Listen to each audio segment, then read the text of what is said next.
Hello from the Bad Influence Christmas Special. You might like to have a pen and paper ready because later on this afternoon we'll run down the best places to buy your Christmas goodies. Obviously, we've gone to a lot of trouble to make the studio look as Christmassy as possible. With the Bad Influence Christmas tree, we've got funky tinsel, we've got baubles, we've got birds, and of course, real reindeer. Very Christmassy, Andy, but I think the live reindeer might be slightly over the top. We've got all the usual stuff as well, including a review of extreme games on the PlayStation.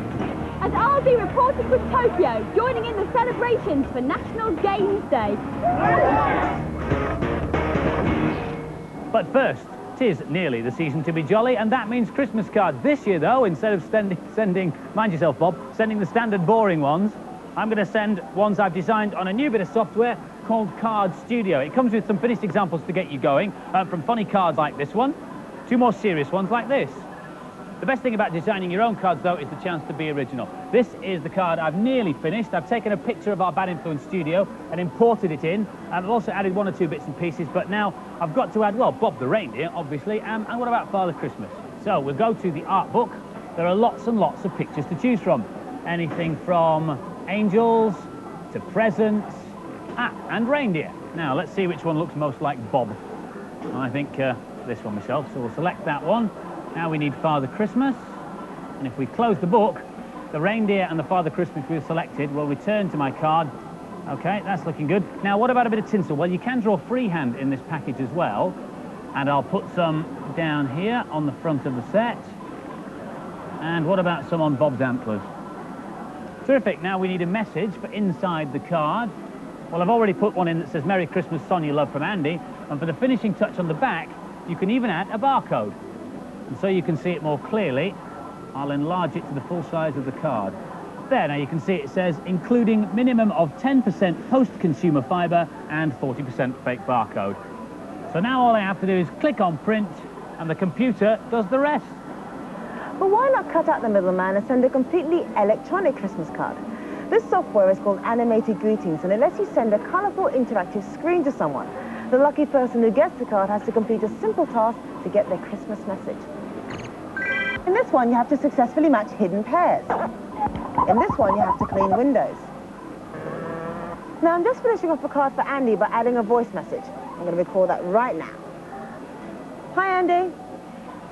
Now I can preview the card. Now, in order for Andy to get his Christmas message, he first of all has to colour in the card, which I'm going to very quickly and very roughly do. And once you've finished the card, you can send it either by email or on floppy disk to the computer nerd in your life. Hi, Andy. Merry Christmas. Merry Christmas, Sonia. I hope you like the card. It took me hours to make. Oh, thank you. Here's yours. Oh. Our main review this week is Extreme Games on the PlayStation. It's a racing bash-em-up along the same lines as Road Rash, where you ride a choice of mountain bike, rollerblades, skateboard or street luge, a sort of one-person sledge on wheels. The aim is to get through gates to collect money and finish in first place using skill or underhand violence. But is Extreme Games on the right track? Here's Sahale. Don't be fooled into thinking this is just slick graphics. It's definitely got the gameplay to back it up. Overall, this is a really fast-moving game and there's no glitches at all. It's not just straightforward racing, which is good. You have to pass through different coloured gates and negotiate jumps. And an important part of the gameplay is that you have to play dirty. You can push your opponents off the track, and with practice and precision timing, you can knock them into obstacles which are dotted around the track. The gates you go through in the game give you different things. The yellow gates give you season points, and the green gates give you cash, which you can spend later on. There are secret tunnels hidden away on the edge of tracks, and they're quite difficult to get into. But once you are in them, they offer you shortcuts to the end of the level so you can catch up valuable places. And also, there's extra gates for you to go through to get extra money and extra season points.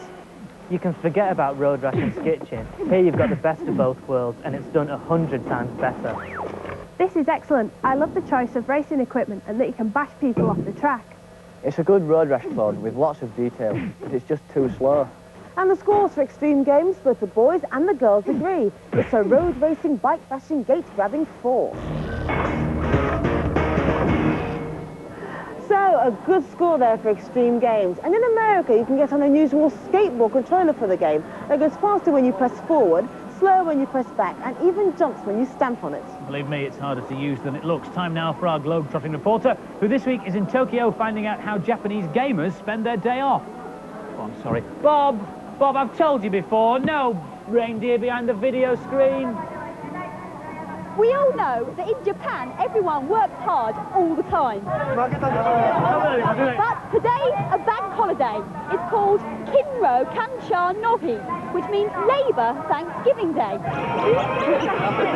Yes, it's a holiday to celebrate work. But I've come to an area of Tokyo called Shibuya. And here, instead of celebrating work, they're going to celebrate video games. Tokyo's game players are serious beat-em-up fans, and as part of the festivities, they're holding a costume competition featuring characters from top fighting games. Everyone has their favourite character. There's Ray Ray from Vampire Hunter,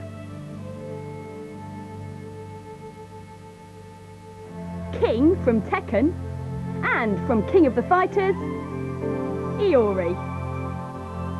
I've met up with Seiko, who's promised to explain what's happening, and I think I'm going to need her help.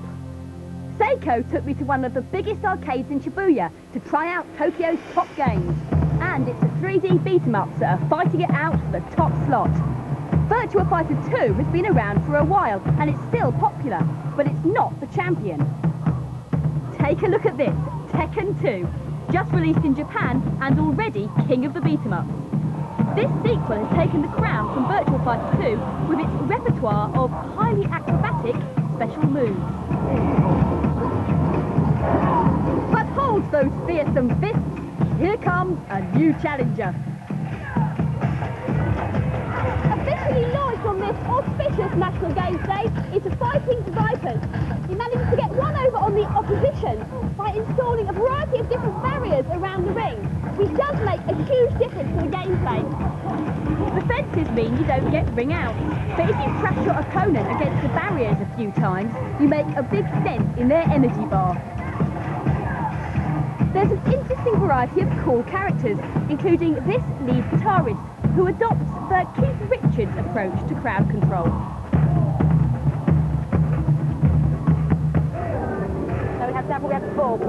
But believe it or not, this is currently the most popular arcade machine in Japan. I like Punch. I quite like the punching one. It's not a game, it's a photo booth that lets you choose a pretty frame for your picture. 1, 2, 3. The photos are then printed out as a sheet of stickers. Excellent. Why are they so popular? You know, people like stickers and you can put on the name card and anything. What should we do with these then? So, all you do is stick them on books or on this print club board. Seiko and I are now officially members of the print club.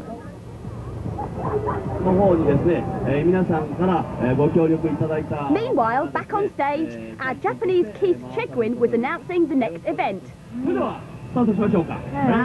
I didn't quite catch that. Good, my Japanese is improving. That translates as charity auction. The producer wanted me to bid for one of the posters, but not to spend more than 2,000 yen, which is about £13. 10,000. Wow. I'll get the next thing. 3,000. So they're 3,000.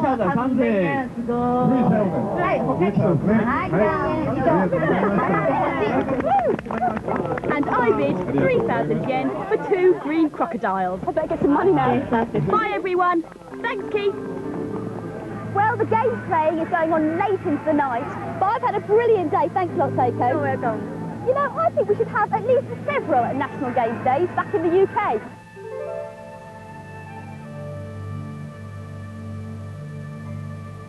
This is Violet Berlin reporting for Bad Influence in Tokyo. Violet did accidentally end up bidding for Martial Law from Tekken after all, and gave it to me as a Christmas present. Look at you. What did you get? Oh, well, no, I'm better than that. I got this brilliant CD with all the music from Tekken 2, you see. Now, obviously, I don't know what all the tracks are, because most of them are in Japanese, but there's definitely Martial Law, and there's King as well. But this is my favourite. This is the most excellent Fighter Select. Fantastic, eh? Yeah.